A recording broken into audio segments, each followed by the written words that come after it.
To make up for losing their biological son for so many years, the wealthiest couple in the country cut ties with me, their adopted son, just because I didn't come home for a single day. My adoptive sister forced me to give up the guaranteed graduate school admission I had worked 20 years to earn, so she could hand it to her biological little brother. Even my girlfriend of 11 years, without caring whether I lived or died, pushed me, burning with a high fever and unable to swim, into a swimming pool and left me there for 4 whole hours. But when they found out who I really was, their entire family panicked. Chapter 1. At that moment, I had already been punished to stand in the rain for 2 hours, just because I refused to give up my grad school spot. With no other choice, I temporarily gave in. I shouted toward the villa. I agreed to give the grad school recommendation to Makoto. Willow, I'm giving my spot to Makoto, I said loudly. The villa gate finally opened. Willow looked at me coldly. You should have just done this from the beginning. She held an umbrella and brought me in from the rain. For once, there was a hint of satisfaction in her usually indifferent eyes. She handed me a cup of hot water, her face unusually gentle. George, I'm glad you've thought it through. You're such a good student, it doesn't really matter whether you get that spot or not. But Makoto is different. He's been stuck in a remote village for years. His foundation is weak. He can't keep up with school. It's rare that he even wants to improve. Just help him out this time. Okay. Willow's seemingly gentle but undeniably firm tone made it clear she assumed I'd give in. I looked at the woman I loved, standing just a step away, and my body couldn't stop shaking. I felt even colder than when I was standing in the rain outside. This was the woman I'd loved for 11 years, my girlfriend, my fiancée. But it was only today that I truly understood. She wasn't cold by nature. She simply didn't love me. I don't remember anything from when I was little. I grew up in an orphanage and was adopted into the Ito family at the age of 10. At the time, the Ito family was devastated after losing their biological son. Even after adopting me, the house always felt gloomy. The Ito parents were strict, constantly comparing me to their lost son Makoto, hoping I would grow into the perfect rich heir. Those years were painful, endless lessons, non-stop training, constant scolding. And Willow, she was the only light in those oppressive days. She was elegant, quiet, and effortlessly competent in everything she did, almost perfect. She was like a princess standing out in any crowd, impossible to look away from. The Ito and Liu families had been close for generations. They arranged an engagement between their children while we were still kids. After the real Makoto went missing,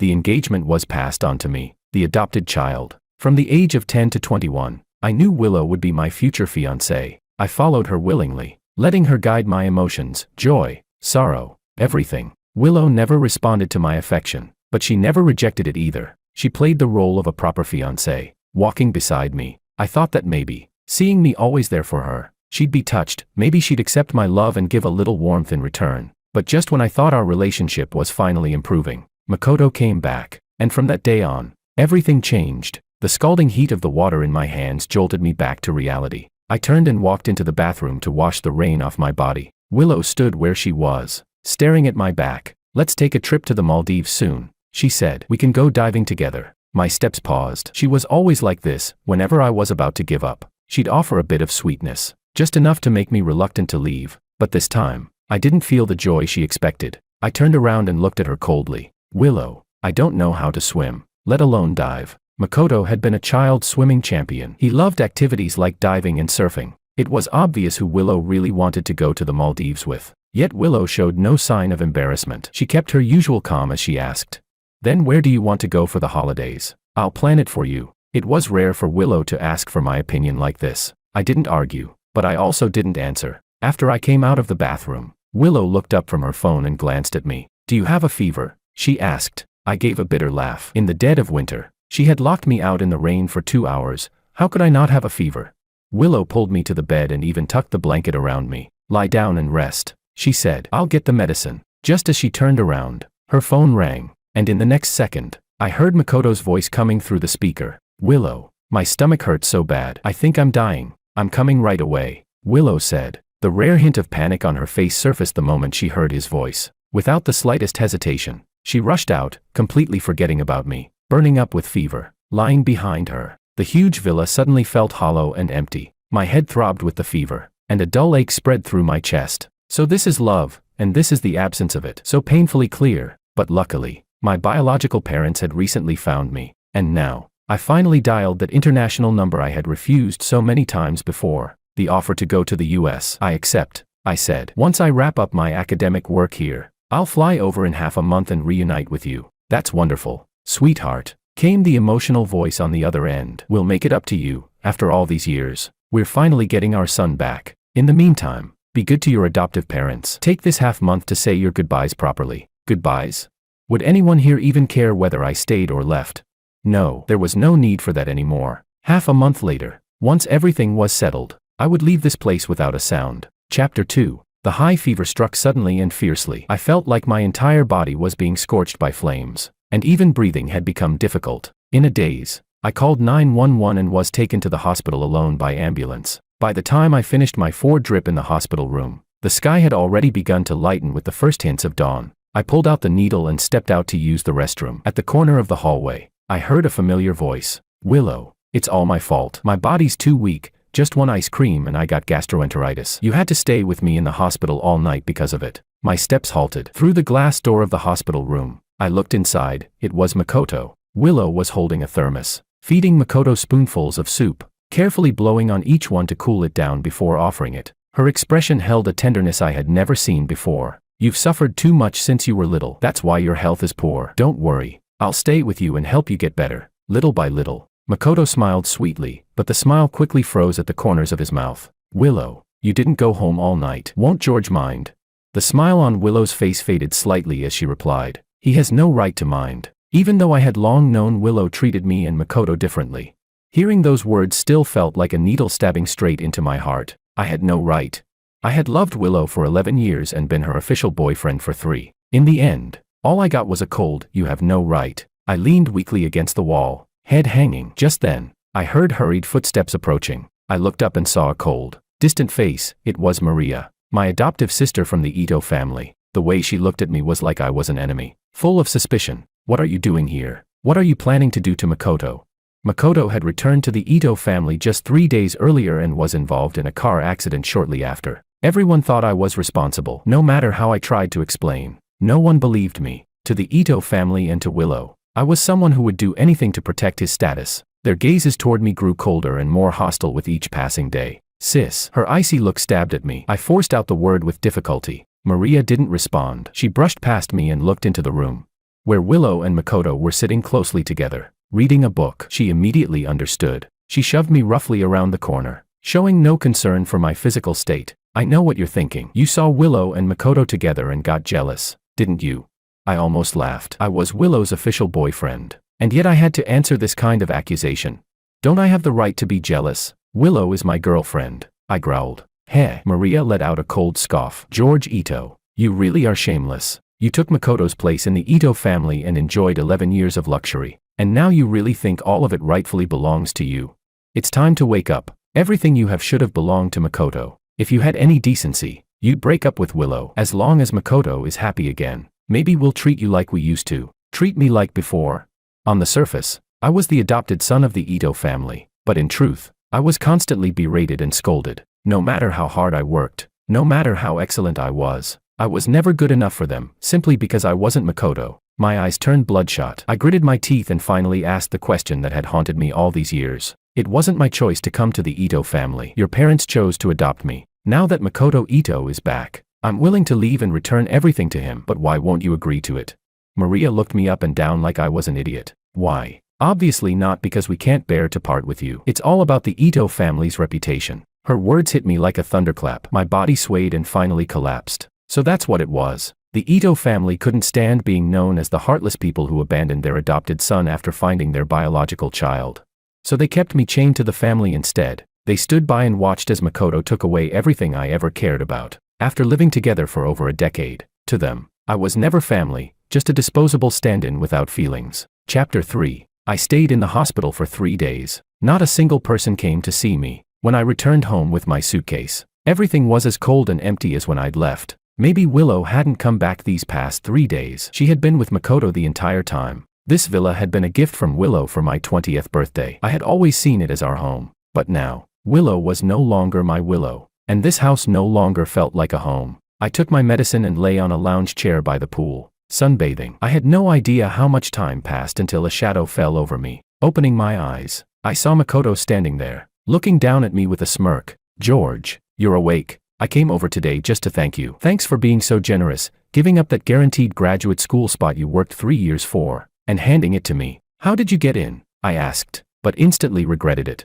Only Willow and I had the keys to this place. It could only have been her who gave it to him. Sure enough, Makoto giggled smugly, covering his mouth. Come on, who else? Of course Willow gave it to me. She's been staying at my place these past few days. She had something to do today and asked me to come get some of her clothes. His words made me feel like I'd just swallowed a fly, utterly disgusted. I suppressed the nausea rising in my chest and didn't want to argue with him any further. I gave him a cold order, second floor, get what you need and leave. But Makoto didn't move. He sat leisurely by the pool, casually kicking at the water. George, I heard you can't swim. So, who do you think Willow built this pool for? Huh?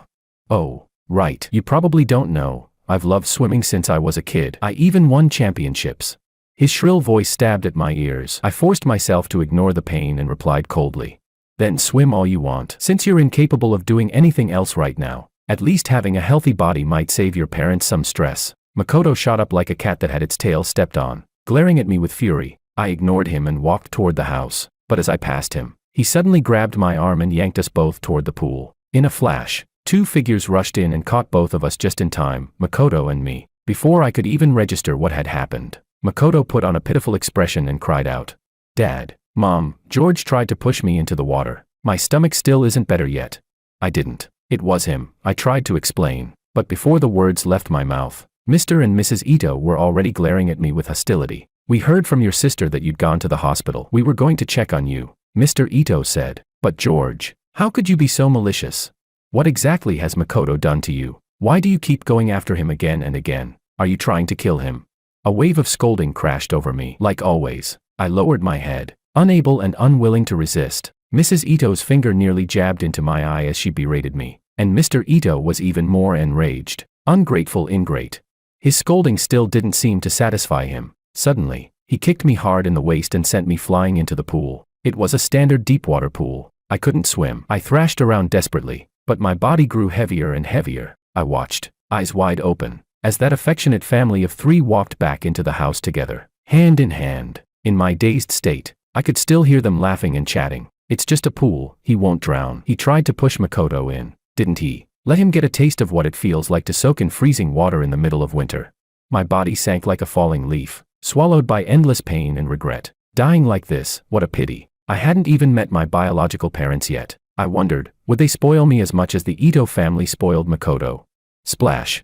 A black figure dove into the water and dragged me to the edge of the pool. I struggled to cough out a mouthful of water and slowly opened my eyes. There stood Willow and the bodyguard who had saved me. Willow. A faint warmth rose in my heart. So maybe Willow still cared about me, just a little. But the next second, her eyes turned icy cold. George, when will this end? She snapped. Was causing Makoto's car accident last time not enough? Now you're trying to harm him again.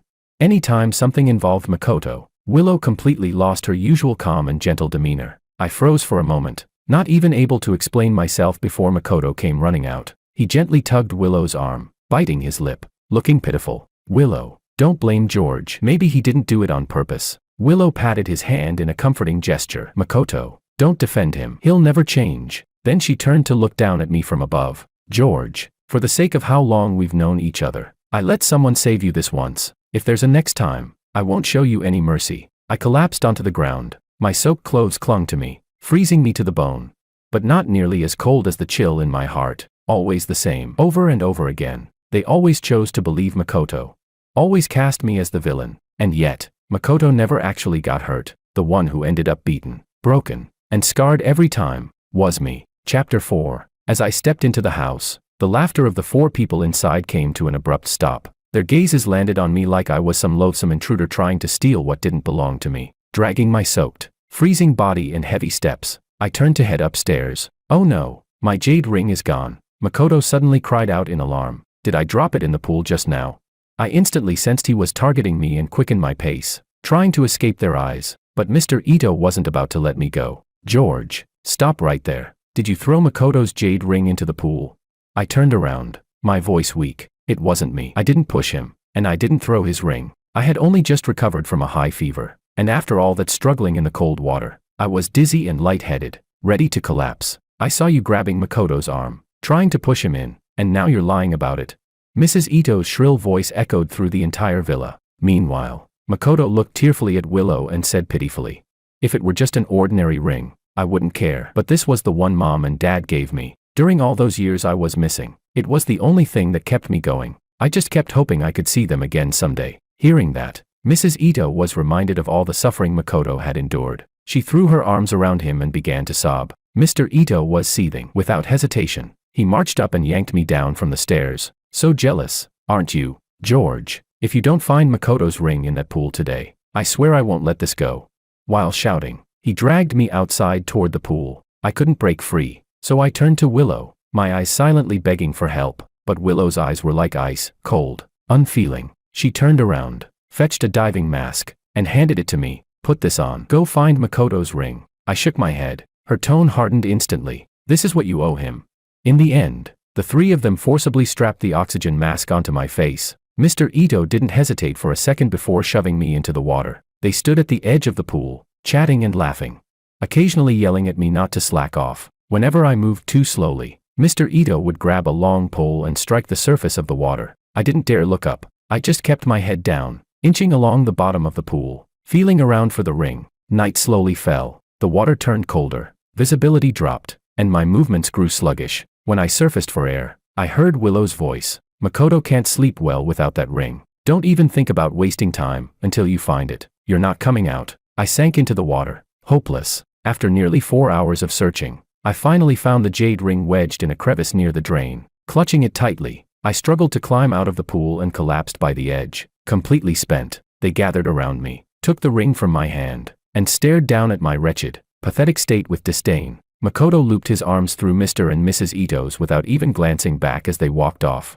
Willow tossed out a cold, "Suit yourself," then turned and chased after Makoto without looking back either. I lay there, soaked and frozen, at the edge of the pool, listening as their laughter faded into the distance, until everything went dark. Chapter 5. I lay alone in the villa for 2 days. When I finally woke up, I made a phone call to my biological parents overseas. I've made up my mind. Forget the short-term visa. Help me apply for permanent residency. There was a burst of joy and excitement on the other end of the line. But I didn't feel even a shred of happiness. Leaving the city where I had lived for over 20 years was painful and difficult for me. I couldn't be sure I'd be able to adapt to life abroad. Nor could I be sure whether my biological parents would truly care for me, or treat me with the same fairness and attention they gave to others. Everything was uncertain, risky and unfamiliar, but I chose to face the unknown.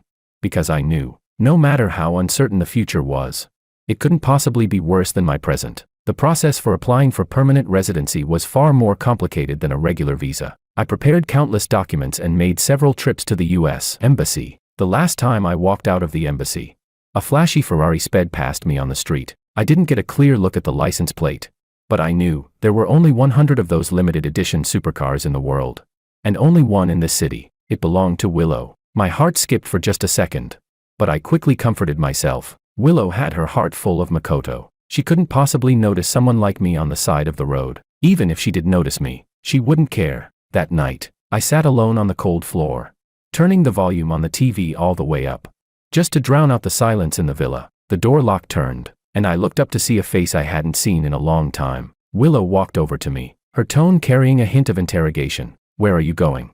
I looked at her calmly. "What's wrong?" "I saw you at the U.S. Embassy today. What were you doing there?" "Oh," I answered smoothly. "Our research group is wrapping up a project. We should have results soon. My advisor signed me up for an academic conference in the U.S. I'm going to present our findings." It was a story I had prepared in advance. Willow gave a faint nod, quickly hiding the trace of emotion in her eyes. When she first saw George at the U.S. Embassy, her initial reaction was that she must have been mistaken. How could he possibly be planning to go to the U.S. without telling her? But when she turned around and saw George getting into a taxi, a strange discomfort started to creep in. That discomfort didn't last long, though, because Willow knew George loved her deeply. There was no way he could bear to leave her. George had never been close with the Ito parents. For many years, past and future, Willow was his only emotional anchor in this world. He had chased after her for so long, his love and dependence so deeply woven into his bones. It wasn't something that could be severed in a day. Willow smiled faintly and, like she used to, reached out to hug me. "Wanna watch a movie? I'll watch with you," I almost asked. "Aren't you supposed to be with Makoto tonight?"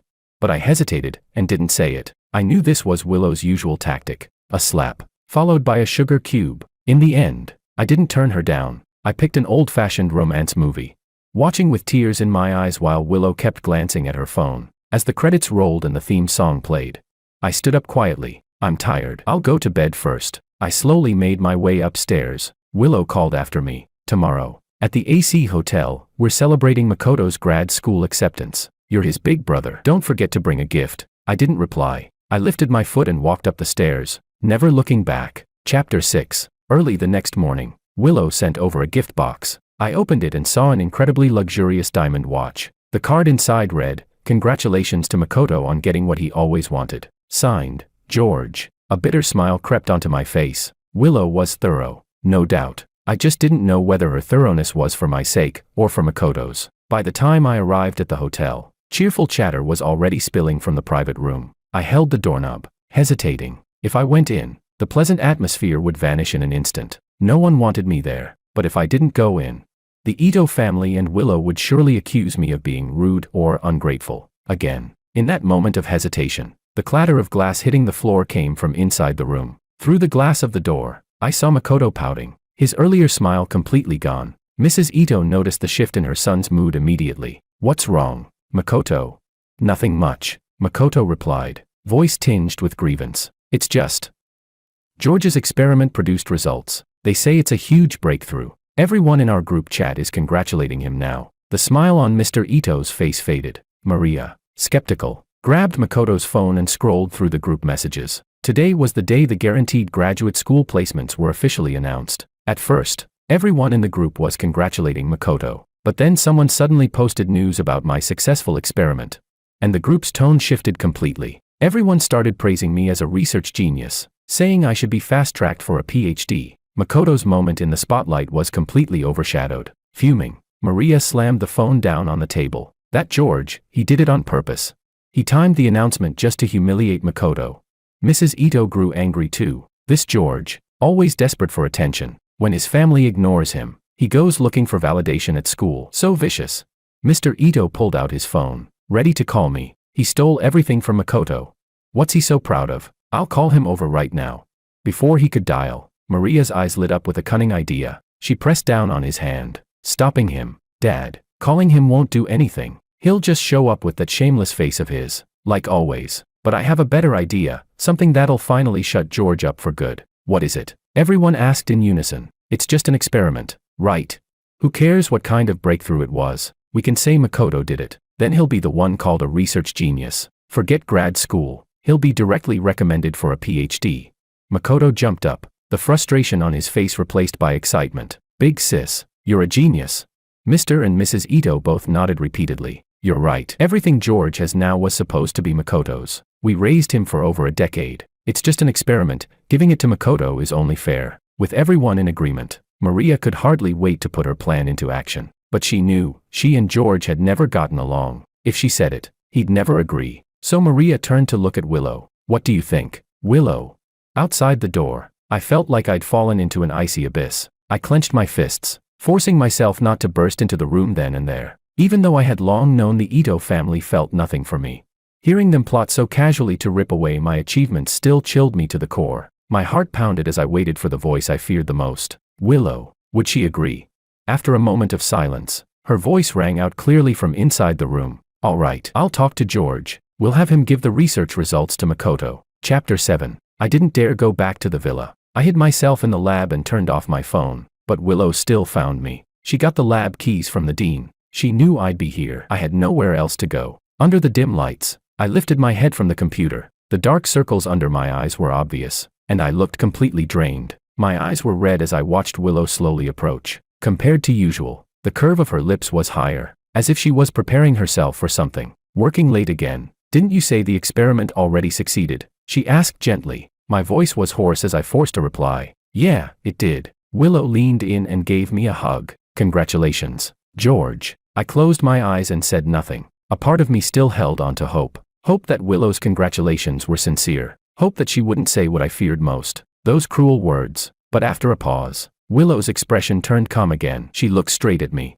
"George, give this research result to Makoto." It was like a sledgehammer slamming into my chest, even though I had already guessed what her choice would be.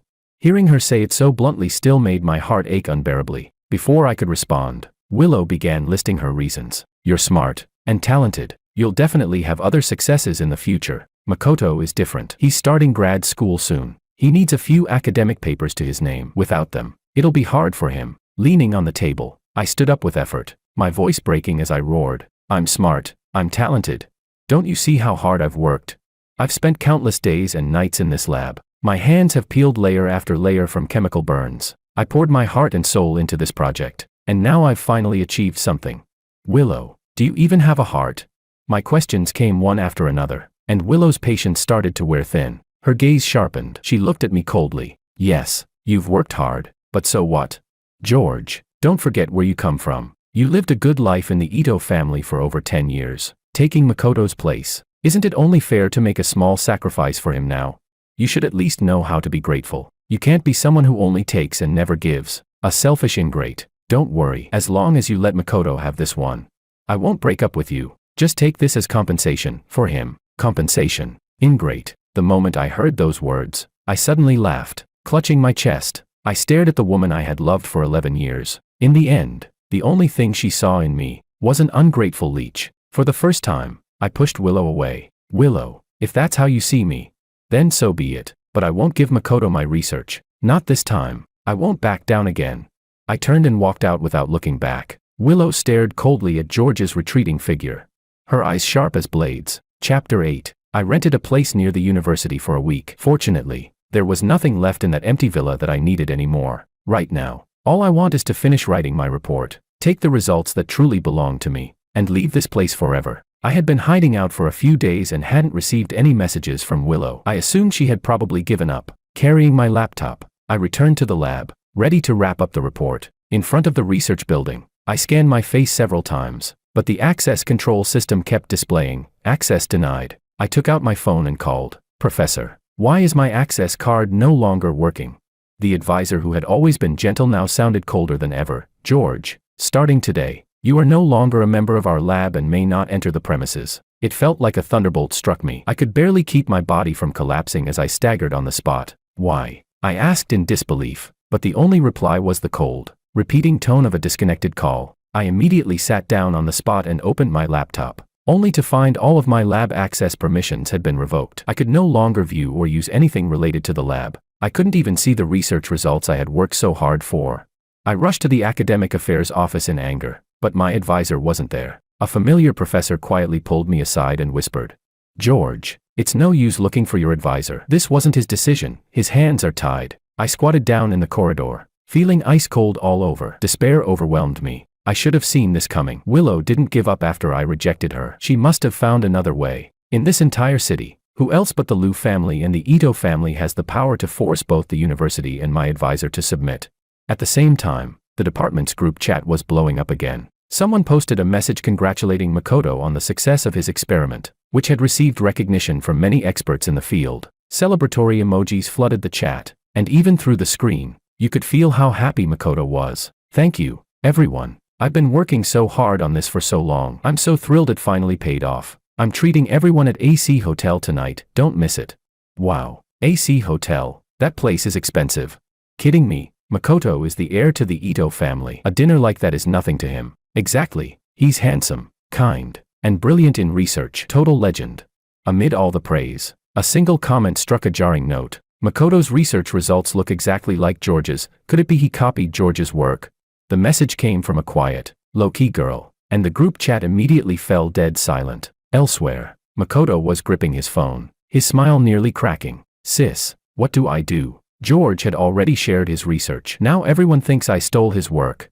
Maria just laughed it off. Relax. Your big sister planned for this. An hour later, a post went viral on the university forum. The poster uploaded Makoto's research journal, detailing his year-long experimental process. At the end of the post, George was called out by name, with a warning to act with integrity. Plagiarism is shameful. The entire school was in an uproar. The news topped the department forums. George, the straight-A student who had won scholarships for 3 consecutive years, had supposedly plagiarized someone else's research. Worse, he'd claimed it as his own and published it first. A wave of insults and condemnation came pouring in. I walked through the campus in dejection, hearing students whisper behind my back. I could clearly make out the words, plagiarist. After all my hard work, I had become nothing more than a plagiarist. My mind was blank. and I ran wildly through the campus like I had lost my mind. I shouted in fury, "I'm not a plagiarist. I didn't steal anyone's research. That result was mine to begin with."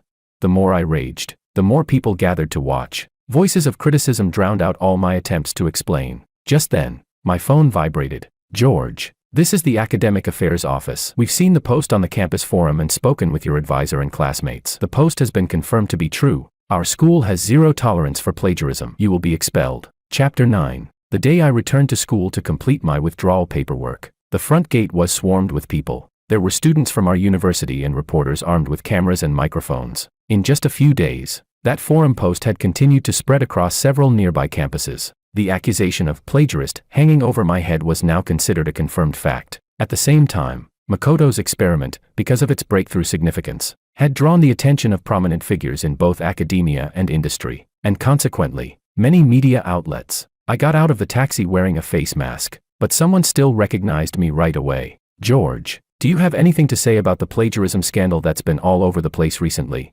Such a groundbreaking experiment, even if you copied it, it doesn't belong to you. Why would you do something like this? Rumor has it you're the adopted son of the Ito family, and the original owner of the experiment is your brother. After what you've done, will the Ito family still acknowledge you?" I had been walking away with my head down, trying to escape unnoticed, but now I stopped in my tracks. Turning around, I looked coldly into the camera lens. I slowly took off my mask. "I'll say this one last time, I did not plagiarize, and whether the Ito family acknowledges me doesn't matter anymore, because I no longer acknowledge them." Gasps broke out from the crowd. At that moment, Ito's father stepped out quickly from a black minivan. He marched into the crowd, and in front of the reporters, students, and countless cameras, he slapped me hard across the face. I fell to the ground, and no one dared to help me up. Mr. Ito looked into the cameras, his voice full of righteous fury. "Today, in front of all our media friends, I want to reveal the truth of this matter. George is the adopted son of the Ito family. Ever since we brought him home from the orphanage, my family has treated him like our own flesh and blood, giving him everything, loving and caring for him without holding back. But he has always had a rebellious character. He hates studying, cheats on exams, lies compulsively, and refuses to change. Whether it was the high school entrance exam, the national college entrance exam, or university tests, he always achieved good results through dishonest means. My wife and I have suffered deeply watching this, and now, he has gone so far as to plagiarize his brother's research, just to feed his own vanity. A child like this doesn't deserve to be a part of the Ito family. As of today, I officially declare, George and the Ito family are no longer connected in any way." As his statement ended, a flood of insults erupted. I stood in the center of the crowd, overwhelmed by suffocating pressure. Somewhere in the crowd, a bottle of water, still full, came flying at me and struck me right in the forehead. Everything went black. The ambulance ended the chaos on campus. When I woke up, the hospital room was empty. Only my phone kept vibrating on the bedside table. Ignoring the pain in my body, I picked it up. A flood of texts and messages, all filled with hateful insults. My story had gone viral online. Now, everyone knew I was an immoral plagiarist, a heartless, ungrateful traitor. This time, I didn't even feel sad anymore. Expressionless, I got out of bed, tossed my phone aside, and step by step, climbed to the hospital rooftop. Standing at the edge, dozens of meters above the ground, I slowly opened my hand, and felt the wind one last time. "George." A familiar voice called out behind me, carrying a hint of panic. I turned around and saw Willow walking toward me. I had lost a lot of weight, but Willow didn't seem to notice. Standing on the edge of the rooftop, I looked like a gust of wind could blow me away at any moment. Willow frowned, her voice tinged with emotions hard to describe. "George, come down." Now, she thought I would, like so many times before, silently accept the sweet fruit she extended to me, but I smiled instead. I gently shook my head, eyes distant as I looked at her. "Willow, was it you who gave my lab notes to Makoto? Were you also the one who, together with the Ito family, pressured the school and twisted the truth to force me to withdraw?" Willow froze for a moment, saying nothing, but I already had my answer. "George, don't overthink it. Those things, they didn't really matter to you. No matter what, you're still the Ito family's son, and my fiancé. I'll make it up to you later." "George, don't be so stubborn." If it had been before, hearing Willow acknowledge our relationship like that, I would have forgotten all my pain and gone back to her side. But now, clutching my chest, I felt like every organ inside me was aching. My face went pale as I slowly crouched down, trying to hug myself for one last bit of warmth. Willow took the chance to step forward and pull me back from the edge. Seeing me still squatting in the corner, she sighed in relief. looking down at me. Her tone carried a trace of reprimand. "George, I know you're upset, but don't joke around like this in such an extreme way. You're doing this just to make Makoto and me feel guilty, aren't you?" I didn't respond. When I looked up at Willow, it was as if I was staring at a stranger. She couldn't see my effort, my injustice, my pain. She chalked everything up to my stubbornness, my temper, or just a desperate cry for attention. I realized I shouldn't waste my life on someone who didn't understand me at all. They didn't deserve it. I stood up and slowly made my way downstairs. Willow, frustrated that I was ignoring her, followed after. As we rounded a corner, her phone rang. She glanced at the screen, frowning, hesitating for a moment before calling out to me. "George, I meant what I said. I'll make it up to you." But before she could finish, I was already back in my hospital room. Willow stood there, uneasy, feeling something slipping further and faster from her grasp. Makoto sent her a few more WeChat messages in quick succession. After a moment's hesitation, she left the hospital. Makoto was upset too, so it didn't seem like the right time to get close to George again. Better to wait until he calmed down, then coaxing him would be much more effective. It had always worked that way before. Once Willow came to that conclusion, she felt much better. Back in the hospital room, I quickly gathered my documents and headed straight to the airport. Before boarding, I turned off my phone and dropped it straight into the toilet at the airport. Goodbye to everything here. Chapter 10. Willow didn't go to the hospital until the next day. It was the same familiar hospital room, but the face in the bed was completely unfamiliar. She rushed in and grabbed the person by the arm. "Where's George?" The other patient was startled and immediately pressed the nurse call button. Medical staff arrived. Mr. George was discharged yesterday." Willow frowned. "Where did he go?" The nurse, unaware of her identity, gave her a sidelong glance. Patients leaving the hospital, shouldn't their family members be the first to know?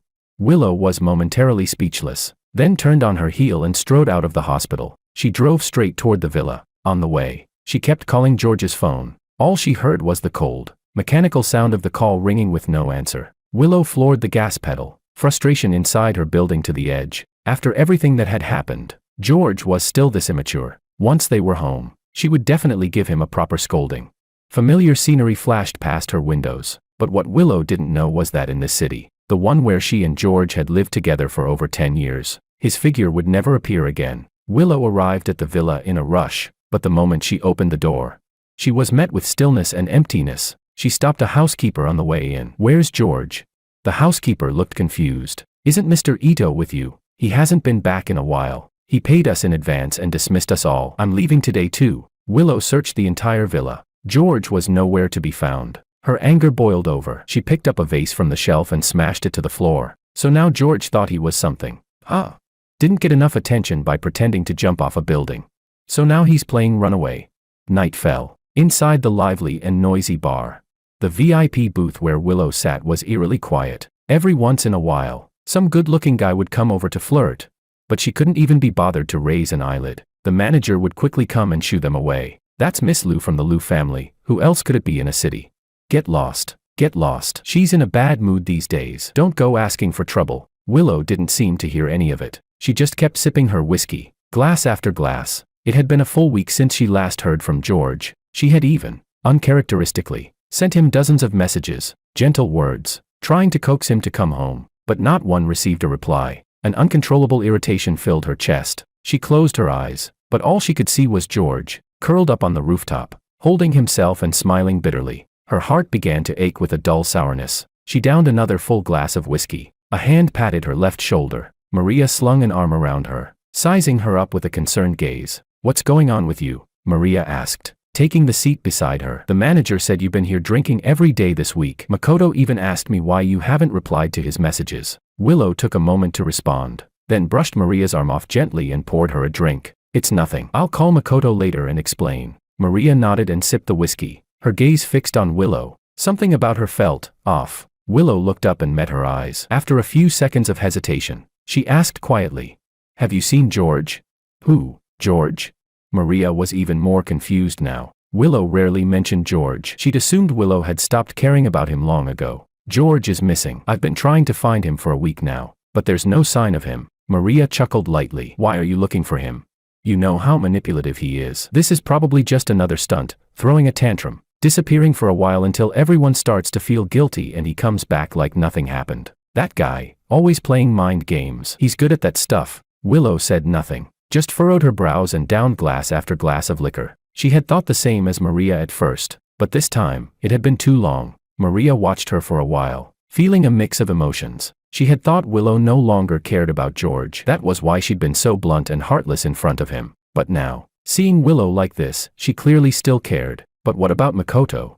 Makoto was so devoted to Willow. Maria sighed inwardly. Looks like she'd need to come up with a plan to help Makoto. After a moment's thought, Maria stood up. I actually came to remind you, tomorrow's Makoto's birthday. I know. Willow replied with a nod. Only then did Maria leave. Before she walked off, she threw out one last line over her shoulder. Ease up on the drinking. Come early tomorrow. Willow didn't respond. Late at night, Willow left the bar and returned home alone. She kicked off her shoes and collapsed onto the sofa, head spinning. Instinctively, she called out, George. George? But the empty villa gave no reply. Only then did she remember, George hadn't come back. Stumbling into the kitchen, she recalled how George used to bring her a perfectly warm glass of honey water whenever she drank too much. There would always be a pot of warm millet porridge waiting on the stove to ease her stomach. But now, the kitchen was a mess. Used cups were still soaking in the sink, the water reeking faintly with mold. Willow left the kitchen and opened the medicine cabinet, looking for something to ease her stomach. All the medicine was neatly in place, except for the box of stomach pills she often relied on. A strange pang hit her chest. George, you're really something. This time, your tantrums lasted longer than ever. Chapter 11. The next day was Makoto's birthday party. Just like last year, the event was extravagantly decorated. Guests had arrived early, bringing their gifts and well wishes. Willow was the last to show up. Though she had showered, the faint scent of alcohol still lingered on her. Her presence carried a rare sense of weariness, a kind of disheveled elegance she never had before. Makoto hesitated for a moment, then still walked up to her with a warm smile and gently took her hand. Willow, you're finally here. I've been waiting for you forever. Willow forced a smile. Sorry, Makoto. I've been busy these past few days. I totally forgot to get you a present. Makoto pouted, visibly disappointed. Willow gently rubbed the back of his hand. Don't be upset, Makoto. It's my fault. After the party, I'll make it up to you. We'll go pick out your gift together. Hearing that, Makoto's lips curved into a small smile. He looked at Willow with a bashful expression, his eyes filled with what looked like deep affection. The banquet began. Glasses clinked and laughter echoed through the grand hall. Makoto stood in the center of the crowd like a prince surrounded by stars. Maria raised her glass toward him, then nudged Willow beside her. Willow, let's wish Makoto a happy birthday together. Willow nodded stiffly and stood up, lifting her glass toward him. Happy birthday, Makoto. Maria winked at Makoto. Makoto, what's your birthday wish? Say it out loud, whatever it is. Willow will make it come true. Makoto lowered his head shyly. Willow, you've always known how I feel. This moment had been planned by Maria and Makoto in advance, a birthday confession. They were sure Willow wouldn't embarrass him in front of so many people. But before Makoto could finish, Willow cut him off. Makoto, I've always seen you as a younger brother. My boyfriend is George. Her voice wasn't loud, just enough for those around them to hear. But that was all it took to make Makoto feel utterly humiliated. He stared at her in disbelief. But George is already gone. No, he's just angry. Once he cools down, he'll come back, I'm sure of it. Willow replied firmly. The table fell into awkward silence. Ito's father and mother looked at Willow with obvious displeasure, but bound by the ties between their families, they couldn't openly lash out. Instead, they spoke with affected patience and concern. Willow, you know the marriage agreement made between our families since you were children was always meant to be between you and Makoto. Makoto went missing for a while, so we had no choice but to let George take his place in the engagement. Now that Makoto is back, naturally the engagement should be restored to him. Besides, what's so good about that George anyway? Reckless, rude, morally corrupt, he's nothing compared to our Makoto. Chapter 12. In the past, the Ito family had often belittled George in front of Willow, and no one had thought anything of it. But today, those same words felt unbearably harsh to her. George had indeed made mistakes before, but in this plagiarism scandal, he was clearly the one being wronged. If they kept pushing him like this, he might not come back for a long time, if ever. Willow set down her glass and, facing the hopeful gazes of the Ito parents, slowly rose to her feet. The past is the past. Makoto suffered once. Yes, but now George is suffering too. From now on, I'll make it up to Makoto, and I'll take care of George as well. I just hope no one speaks like that in front of George again. Her tone was polite, but her posture exuded a sharp confidence. It reminded the Ito family that Willow was not just some sentimental girl they could push around. She was also the sole heir of the Liu family. Maria said nothing. Ito's father and mother didn't dare say another word either. Because of Willow's statement, the party came to an abrupt standstill. No one said anything outright, but the guests all began to leave one after another. Makoto looked at Willow's calm face, growing increasingly anxious and frustrated, yet he didn't dare show it. After the banquet, Willow took Makoto out to buy a variety of luxury gifts. Makoto couldn't quite figure out what Willow was thinking, but the expensive items in his hands still made him happy. The next day, Makoto was showing off his head-to-toe designer brands to some classmates, when he suddenly received a call summoning him to a meeting at the research building. Since he had stolen George's research, he needed to maintain his presence in the lab now and then to keep up appearances. What's this meeting about? Did it really have to be me? He muttered in annoyance as he stepped into the conference room, only to be met with a cold, piercing gaze. At the head of the long table sat a girl with sharp features and an air of nobility. She looked barely into adulthood, but dressed in a sleek black suit that gave her an aura of seriousness far beyond her age. Their professor stood and addressed the group. She is Alicia, a representative of the Tracy McGrady Group, the largest biomedical corporation in the United States. She's here to discuss acquiring our lab. Makoto glanced at her casually at first, puzzled at how someone so young could be a corporate representative. But just then, Alicia turned to look directly at him. I heard Makoto achieved great success with an experiment on molecular fission, she said. An achievement so remarkable that it's drawn attention both domestically and internationally. Mr. Ito, could you replicate the experiment, right here and now? Chapter 13. Alicia's Mandarin wasn't exactly fluent, but it was understandable enough. Makoto hadn't even had time to wonder how she knew his name when Alicia stood up and reached out her hand toward him, signaling him to reproduce the experiment results. The professor tried to step in and help Makoto out of the awkward situation, but was met with Alicia's icy glare. Despite her young age, the girl radiated a terrifyingly intense presence. If you want your experimental results to be recognized by the academic and industrial communities, reproducibility is the bare minimum. Or do you want people to say your entire lab is committing academic fraud? The professor was silenced instantly, not daring to speak again, and could only watch as Alicia's bodyguard dragged Makoto to the lab bench. Makoto knew there was no way he could replicate the results. He wanted to refuse, but Alicia coldly warned him, if you can't reproduce the results, that proves you committed academic fraud. The media is already waiting downstairs. Everything you made someone else go through will eventually come back to you. He had no choice. Trembling, he put on the gloves, picked up the test tube, and began operating by guesswork. The whole process dragged on endlessly due to his hesitation. What was happening in the lab had already spread among the other students. When Willow rushed in, she saw a girl in black gripping Makoto's hand and coldly questioning him. You don't even know the basic order of adding reagents, and you dare claim this experiment was your achievement? You, Makoto. Alicia turned around, radiating dominance, and looked toward the professor. And all of you, you all helped steal what rightfully belonged to George. You're accomplices in this fraud. Everyone was stunned by Alicia's overwhelming presence. The professor, his plump body shaking, slumped into the chair, realizing it was all over. Willow, usually calm and composed, ignored everything else and ran into the lab, grabbing Alicia's shoulder and asking urgently, you know George, did he send you? Where did he go? Alicia coldly brushed her hand away and said, where he went, what does that have to do with you? All you need to know is, he's never coming back. Willow looked like she'd just been struck in the head. Her face turned deathly pale. She shook her head in disbelief. Impossible. Why would you know George? Who are you to him? Alicia looked at the arrogant girl questioning her and felt nothing but contempt. When her brother was still around, this woman had discarded him like trash, and now that he was never coming back, she suddenly acted like she cared.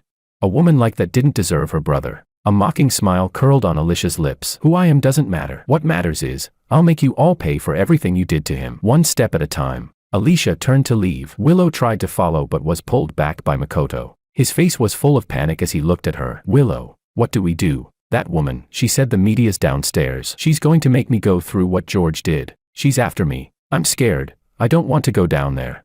Willow had no patience for him and shoved him aside. Not long after, reporters with long lenses and cameras stormed in. Alicia had not only acquired the lab building, she had become the school's largest investor. The reporters, acting on her instructions, fired a barrage of questions at Makoto about the experimental details. Makoto shrank into the corner, shaking all over, unable to answer a single one. That day's top headline became, Academic Fraud Scandal in the Ito Family, Framing Their Adopted Son to Steal Scientific Credit. Somehow, the reporters had dug up all the dark secrets the Ito family had deliberately buried over the years. The articles exposed the parents' hypocrisy, favoritism, and recklessness in every word. Wherever Makoto went, People pointed fingers and cursed at him. He looked absolutely disgraced and pathetic. In the end, all he could do was hide in the bathroom, waiting for someone from the Ito family to pick him up. The driver took him home. As soon as Makoto walked through the door, he couldn't hold it in any longer and broke down in tears. Meanwhile, Mr. Ito nearly choked on his breath as he looked at the avalanche of news online. Mrs. Ito screamed while scrambling for her emergency heart medication. The house was filled with crying, shrieking. It was total chaos inside the Ito residence. The front door swung open. Maria walked in holding a stack of documents, her expression equally terrible. I found out, this Alicia is the daughter of the CEO of the Tracy McGrady Corporation. Both the chairman and chairwoman of the Tracy McGrady Group are Chinese. And recently, rumors have surfaced that they've found the son they lost years ago. That person is George. How is this possible? Makoto snatched the photo from Maria's hands in disbelief. In the photo, a family of 4 was smiling happily. George stood in the center. Next to him was Alicia, the same girl he had seen today, and beside them were 2 elegant-looking middle-aged individuals, clearly the chairman and chairwoman of the Tracy McGrady Corporation. Makoto's expression twisted further with jealousy. Maria didn't have time to console him and immediately continued her report to Mr. Ito, who had just come to his senses. More importantly, I found out that Alicia has already started buying up shares of our company. After today's scandal, our stock price has plummeted. Tracy McGrady Corp has deep financial reserves. If this continues, we're going to be completely swallowed by them. Mrs. Ito paced back and forth in the room, filled with regret. How did this happen? How could George end up being the son of the Tracy McGrady Group's chairman? The way we treated him back then, this must be his sister taking revenge on us. Mr. Ito felt a surge of blood rising in his chest and a bitter taste in his throat. He swallowed it down, closed his eyes, and made a difficult decision. Maria, find out where Alicia lives. We're going to visit her in person and apologize. Chapter 14. In front of the top-floor luxury suite, the Ito family, 4 members in total, stood neatly at the door, eyes red and swollen, their faces pale and weary. After waiting for half an hour, the door to the suite was finally opened. The moment it did, they immediately switched to fake, sycophantic smiles. Miss Wang, we came today to explain a few things to you, regarding your brother, George. Alicia responded coldly. If I recall correctly, it was Mr. Ito who announced in front of the media that he was cutting ties with my brother. So now, his name is George Wang. He has nothing to do with the Ito family anymore. Mr. Ito was briefly at a loss for words, and the faces of those behind him turned even more unsightly. Still, he forced a smile and bowed deeply to Alicia. I'm very sorry, Miss Wang. At the time, we didn't know he was the son of the Wang family. We truly regret the way we treated him. Alicia shot them a sharp look, making them tremble involuntarily. Oh, not knowing he was from the Wang family gave you the right to bully him. I don't understand, what exactly was your purpose when you first adopted him, Mr. Ito? Did you see him as a toy to vent your emotions on whenever you liked? Or did you see him as a living, breathing human being? Her words were razor sharp, just short of outright calling them social climbers and opportunists. Mr. Ito realized he had misspoken. I'm sorry, Miss Wang. I admit, after we found our biological son, Makoto, we wanted to make up for the years we missed with him. And yes, we neglected George Ito. No, George Wang. But Miss Wang, please try to understand us as parents. We just wanted to show our own son some love. We didn't do anything wrong. What's more, we raised George, supported him through college. Even if we didn't do it perfectly, at least we tried. Please, show us some mercy, and stop making things difficult for us. Listening to Mr. Ito's explanation, Alicia's face grew even more mocking. So the hardship you're referring to, Mr. Ito, is raising him as someone else's stand-in since childhood, beating and scolding him constantly, forcing him to become a replica of your biological son. Was the Ito family really so poor that you couldn't afford to raise 2 sons? Why did you have to make things so hard for my brother the moment you found your real son? Why take everything he worked so hard to earn and hand it to someone else?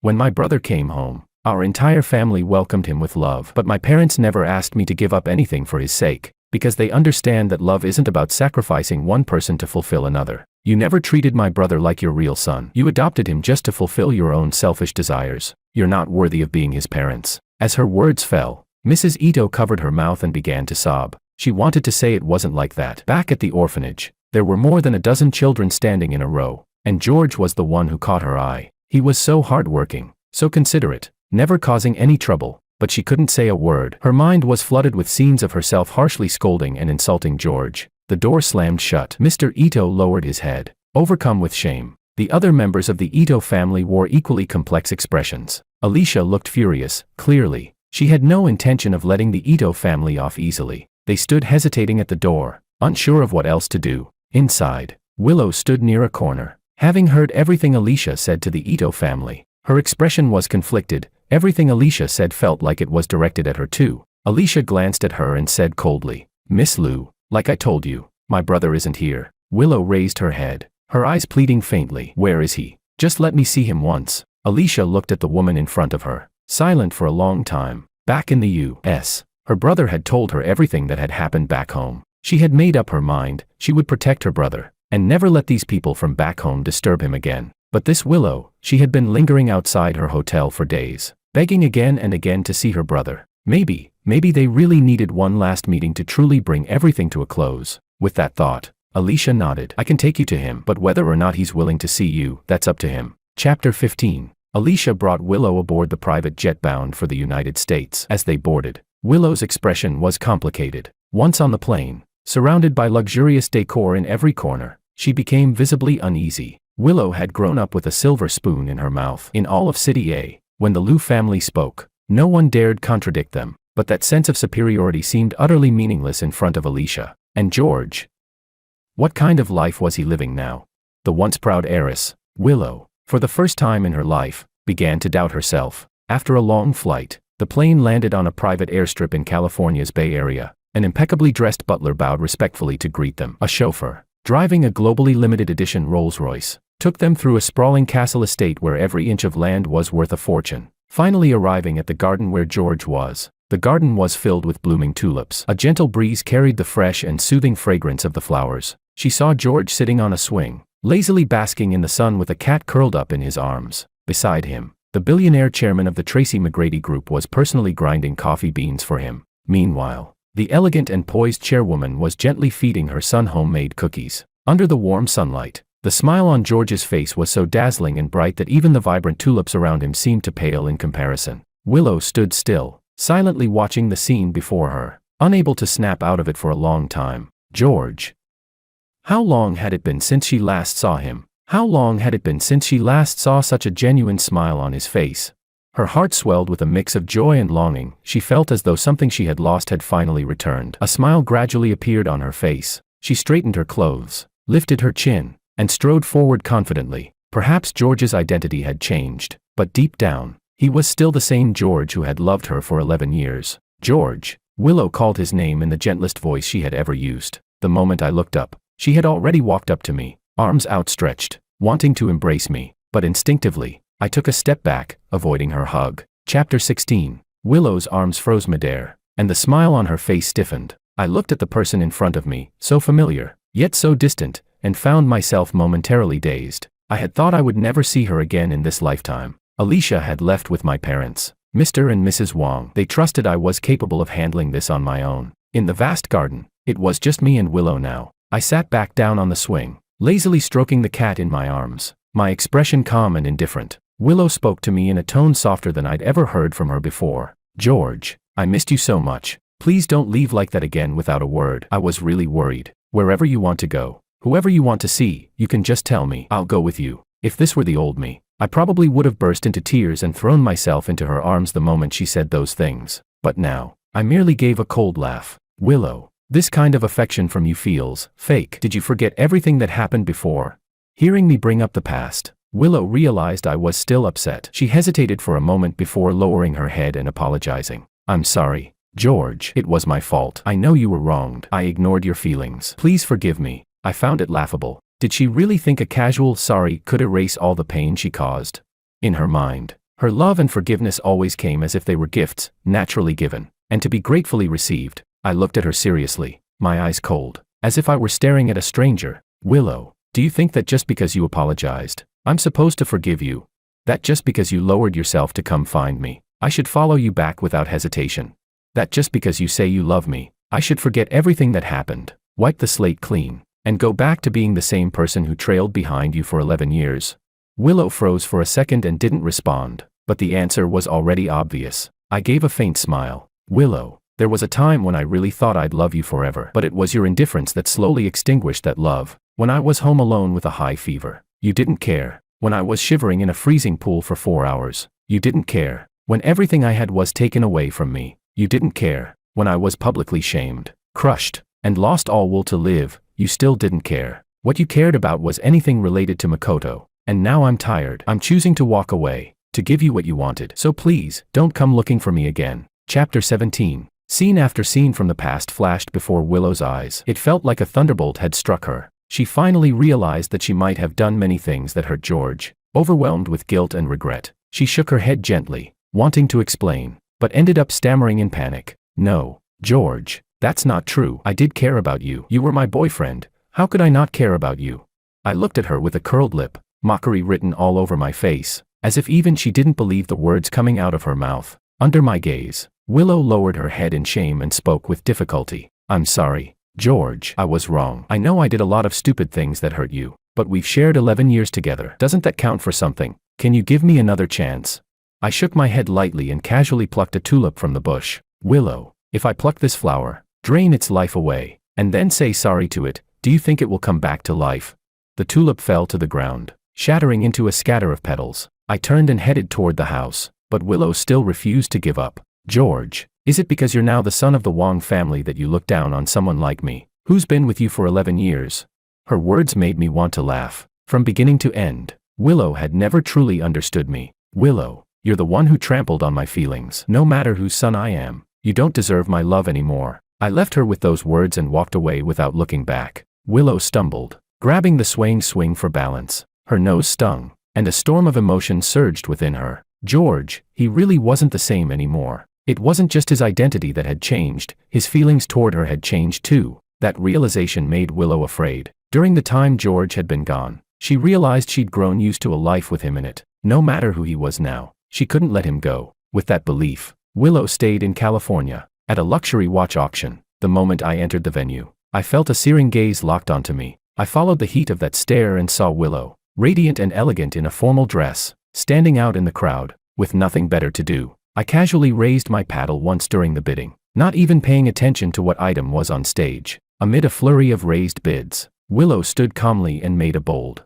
dramatic gesture, as if lighting the heavenly lantern, a traditional expression symbolizing heartfelt sincerity. In the end, that globally limited edition emerald watch, only 3 in existence, was bought by Willow at 10 times its market value. After the auction, she approached me with the watch in hand, visibly nervous. George, she said, the host said this emerald watch symbolizes letting go and hope. I want to give it to you. Let's let go of the past and start over, please?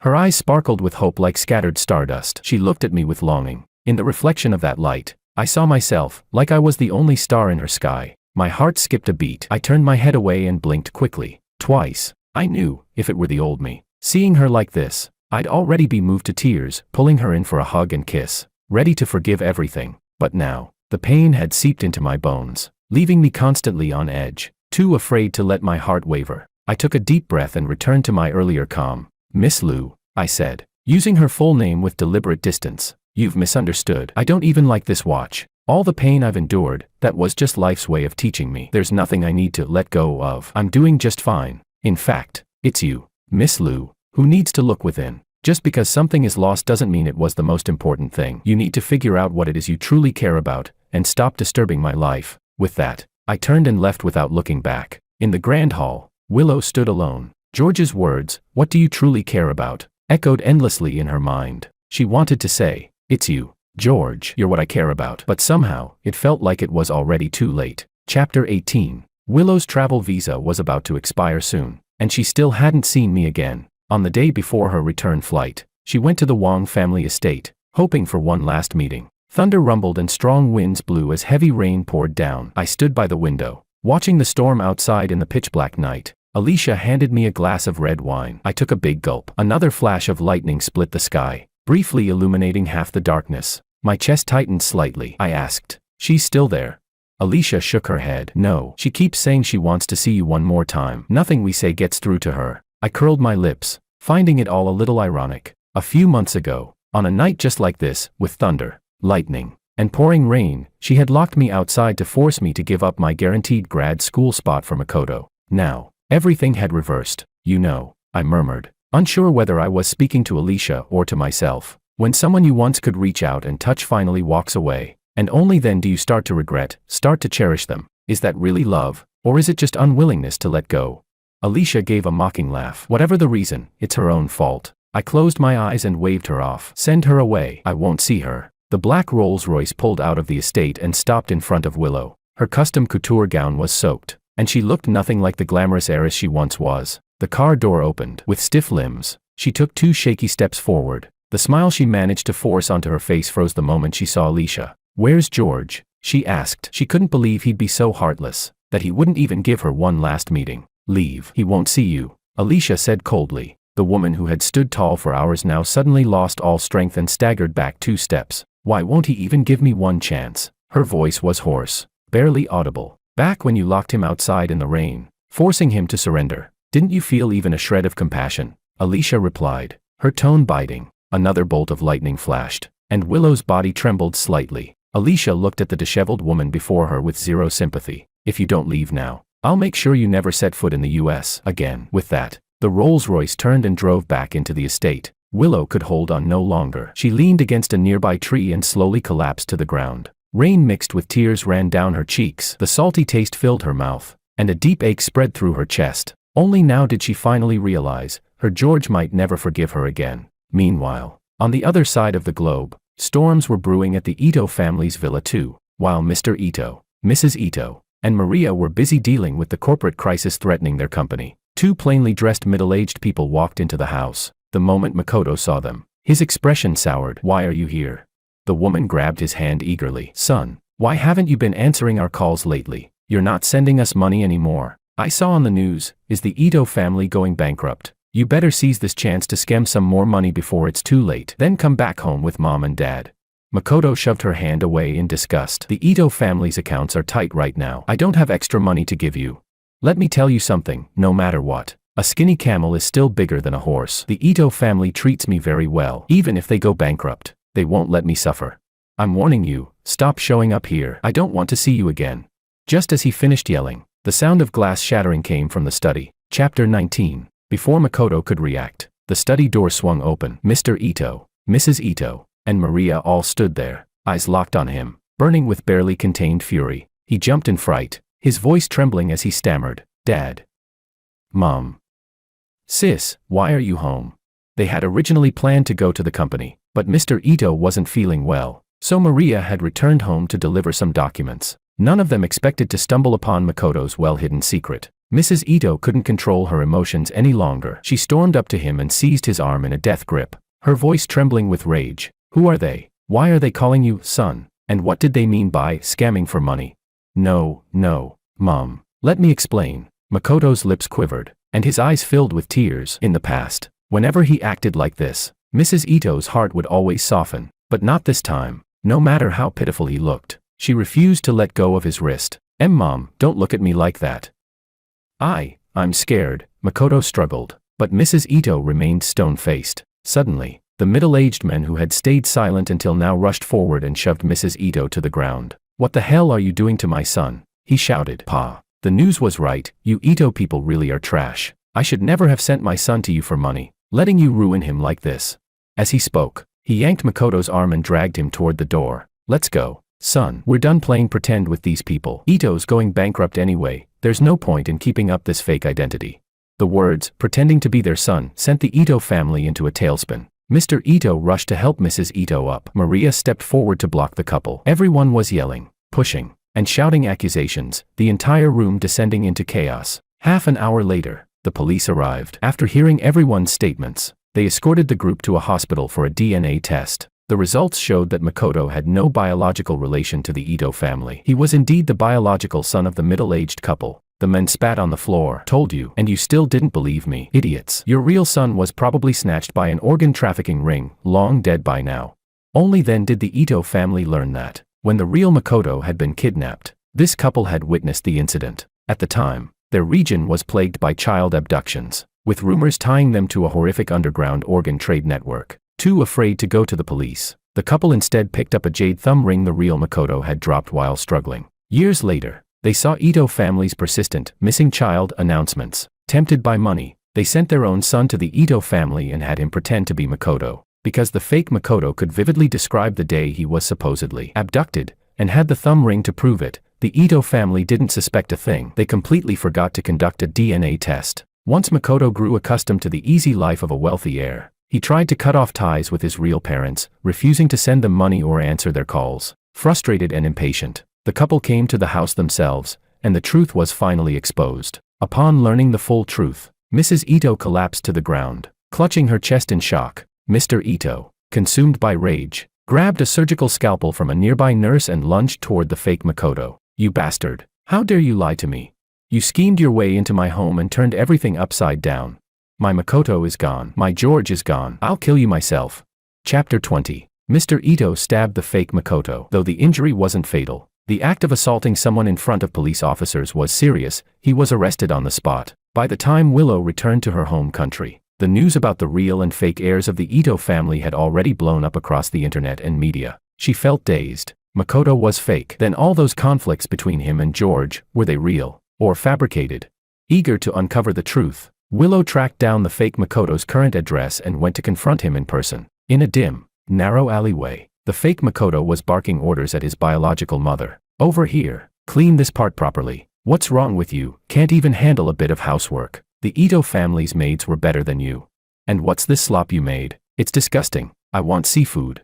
The woman froze under his yelling, stunned and speechless. After a while, she couldn't help but respond quietly. "Son, this is all we can afford. You're not the Ito family's young master anymore. Stop being so picky." Furious, the fake Makoto smashed a cup and pointed at her, cursing, "You old hag, what nonsense are you spouting? If it weren't for you two, would I be like this? Let me tell you, once Willow comes back, she'll take me away for sure. Do you know the Liu family? They're even richer than the Itos." His mother looked doubtful. "Son, are you serious? That Liu girl, will she really give you money?"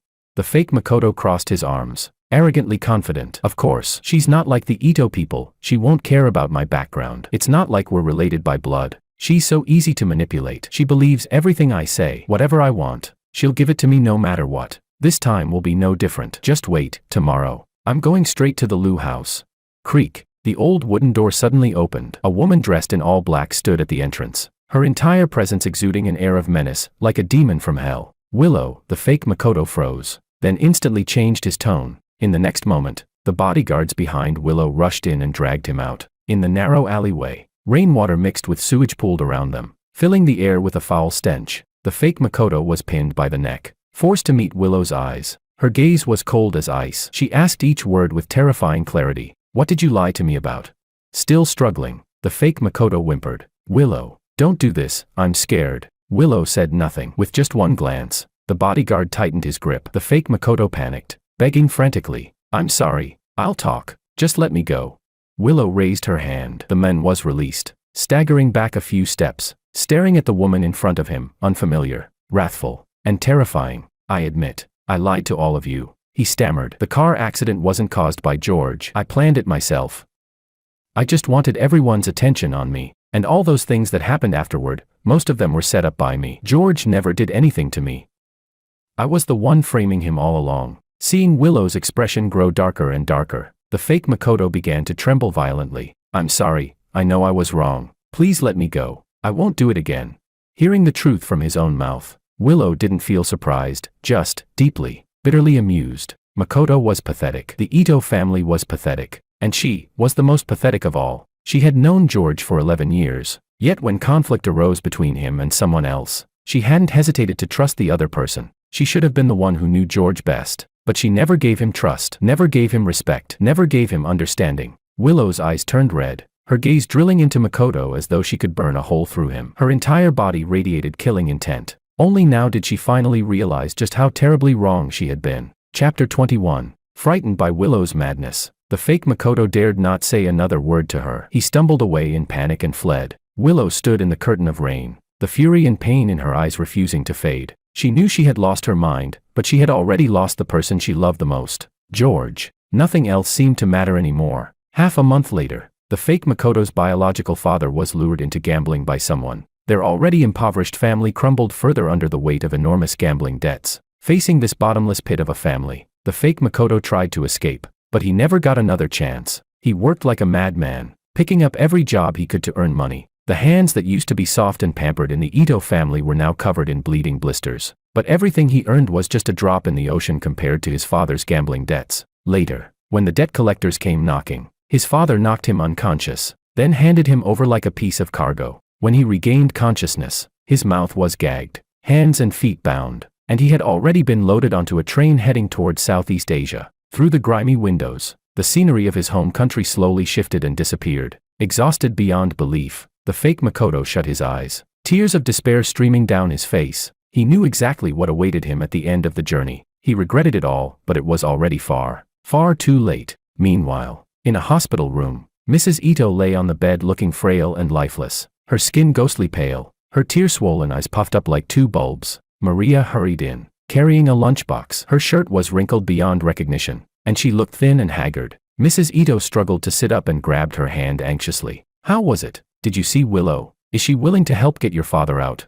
Maria touched her sore cheek and shook her head helplessly. It still hurt faintly. Willow had slapped her. Mr. Ito had been in detention for a month now. His court date was approaching, and the prosecution was about to formally charge him. Maria had consulted a lawyer for intentional injury. The minimum sentence was 5 years. Her father was already old. She couldn't bear to let him suffer in prison. She had already sold off most of the family's assets and begged everyone she could for help. But the once friendly relatives and business partners now treated her like the plague. Not only did they refuse to help, many wouldn't even see her. Left with no other options, Maria turned to the Liu family. Willow had opened the door, but the look in her eyes was completely unfamiliar. The two girls who had grown up together had now become people who resented each other. After hearing Maria explain her purpose, Willow gave a cold, cutting reply. He brought it on himself. Maria was instantly enraged. She stepped forward and grabbed Willow's arm. "Willow, my parents raised you like their own daughter. How can you say something so heartless?"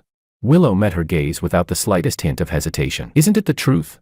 You've treated George terribly since he was a child. Back then, he was forced to learn things he hated. He practiced piano until his fingers cramped, yet not once did any of you praise him. And when he grew up, you arrogantly believed everything he had was given by you. So you stripped it away when you pleased, discarded him when it was convenient. You never gave him real love or respect, but you placed a scheming imposter like the fake Makoto on a pedestal. Did you know? George never harmed the fake Makoto, not once. Everything was orchestrated by that imposter, but you fell into his trap, torturing George in every way imaginable. You people are cruel and narrow-minded. Isn't this exactly what you deserve?"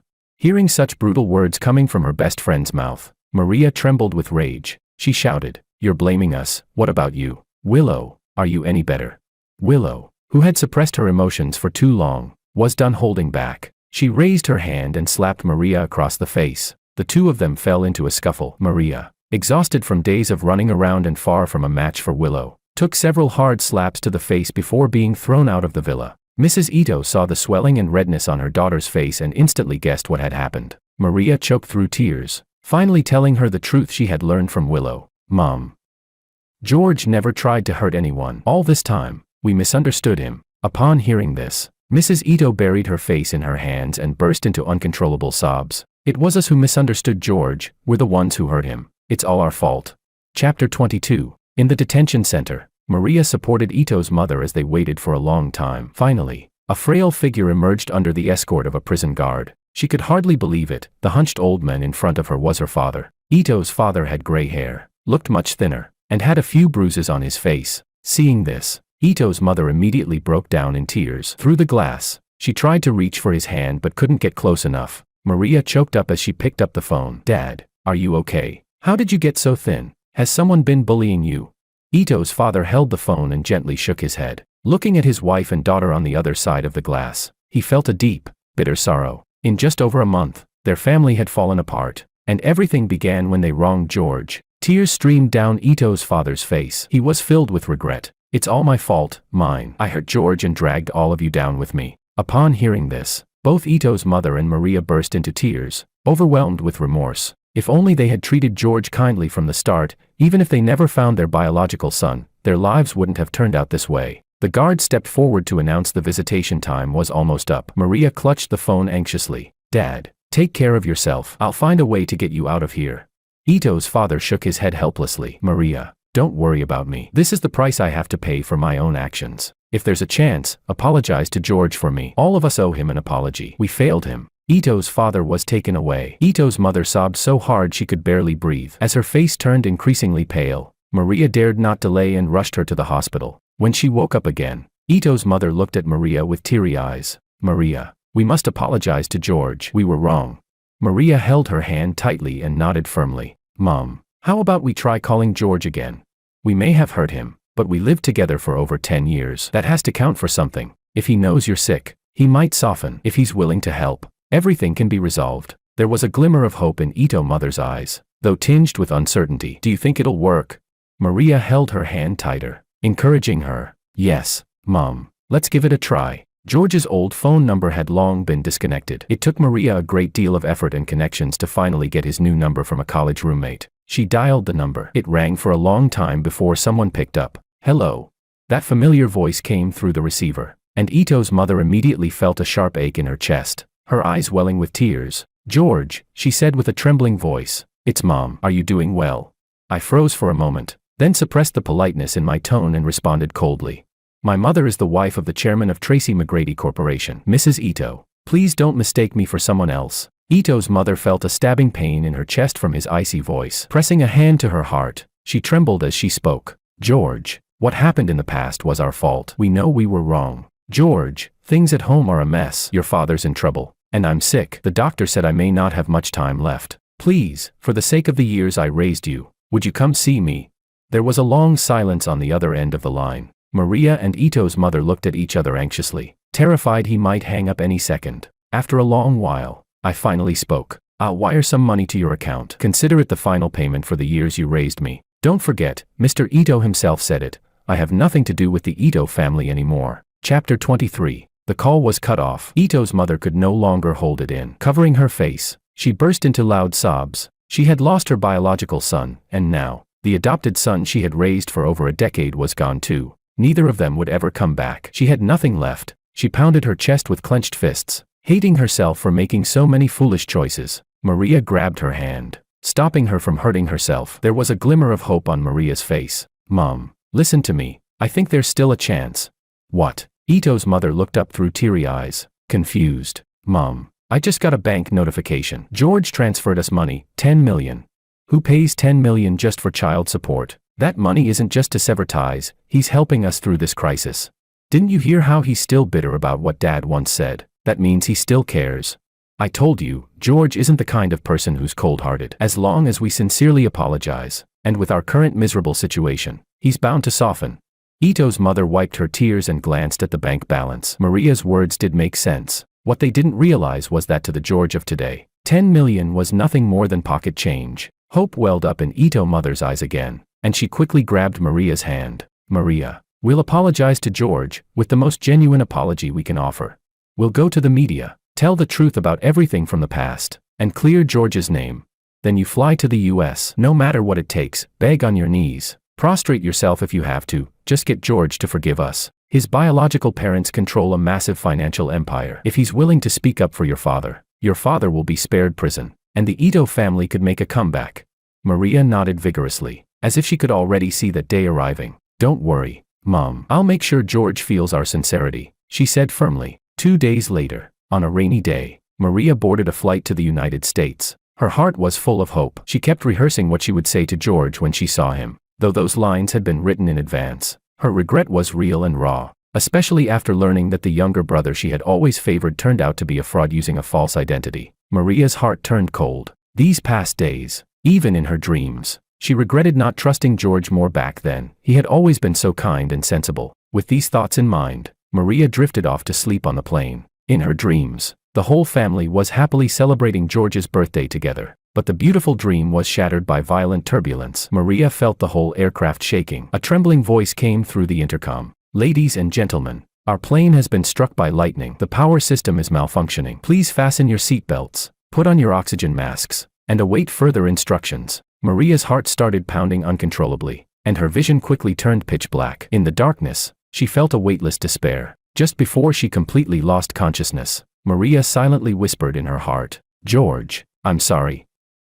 I may never get the chance to tell you face to face how sorry I truly am. Chapter 24. News that a commercial airliner flying from City A to Country C had crashed after being struck by lightning quickly spread across the globe. All 163 passengers on board perished. There were no survivors. When I saw the news, I had just received a video message from a college classmate. I didn't know Maria was on that flight, so I swiped away the headline and clicked on the video. In the footage, Maria and Mrs. Ito bowed repeatedly to the camera. They said they had been deceived by a malicious person and had wrongfully accused their son George. They said George had never hurt anyone, never cheated on exams, never plagiarized anyone's research. George was a diligent, kind, and sincere young man. More and more messages popped up on my screen. George, do you feel a little better now? Sigh. They were deceived too. It's all that fake Makoto's fault. The school forum is blowing up with this video. Everyone knows the truth now. Many are apologizing for the things they once said about you. I lightly typed a few words into the screen. It's all in the past. I'm fine.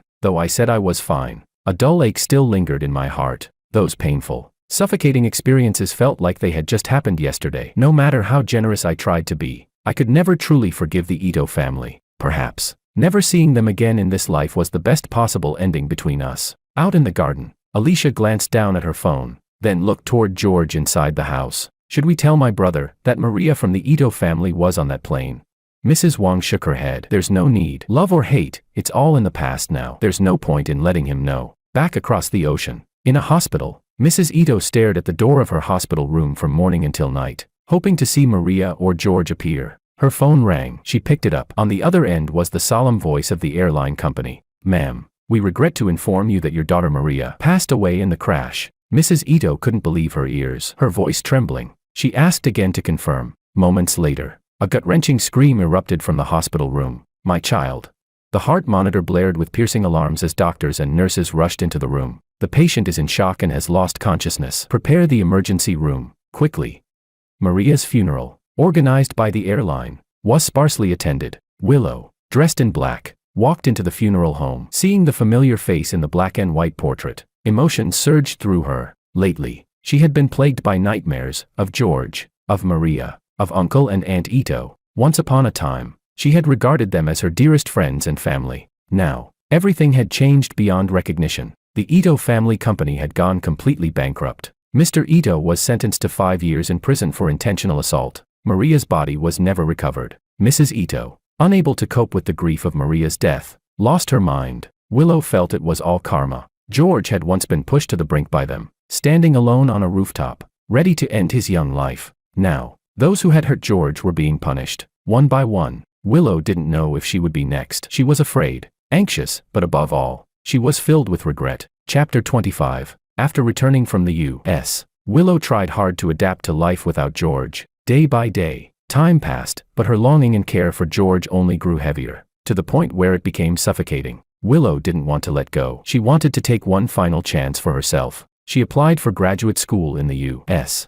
thinking that if she could be closer to George, show up in his life often, make him feel how much she cared, just like he used to follow behind her all the time, maybe, just maybe, there would come a day when he softened. On her first day landing in the U.S., Willow went to George's university. I had switched majors but was still attending one of the top universities in the country. When I saw Willow, I froze for a moment. Everything that happened back in City A felt like it had happened a long, long time ago. So long that I had almost forgotten what Willow looked like. I still smiled, chatting with my friends nearby, ignoring the hand she raised to greet me, brushing past her like we were two strangers on a college campus. A wave of disappointment washed over her. Willow's hand froze midair, and her heart felt unbearably hollow. But Willow didn't give up. Even though George never paid her any attention, she continued to appear in every corner of my life. When I got coffee, she would be there, sitting in the corner of the cafe, ordering the exact same drink, learning my current preferences. When I studied at the library, she would take a seat across from me with a book, her eyes seemingly on the page, but her attention never left me, not even for a moment.